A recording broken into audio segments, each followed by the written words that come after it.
o kilo amango ko tasi le ni fai fo i le wafu le tie ko me fai le ia o fai ai ko tau anga furi mai o vaka ke wafu ku se koi fala lu vale sa ulo ka venga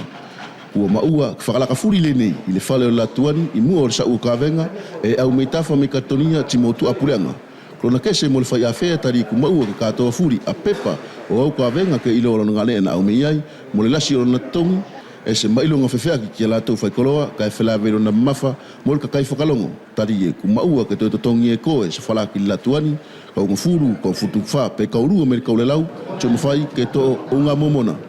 o fu le ya fai ka tang me le au fa o la ku a ku ne ti ave ki o hula le ne lo fai nga lo wa o lo ku o mai ulu a ki le ne falel ka puna mo o foki na fa o le fai nga la le sto tongi foki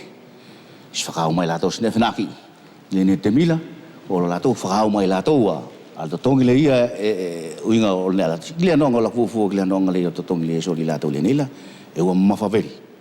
e mata fo ki futuro nei le nei faila kai lo tonga nei uvea ia talu mai fualo ko le tuksau o forma ua na forma au ke fon fate tuale ti e ulu furi fala le nei ki le kisi o fate tuale o to kau muia ki fa pa nga o futuna movea talu mai la so forma va al fale fa kau du mai tanga tanga o to kalua o family vai turkina ke leo leo mutana kalato le toke la tuani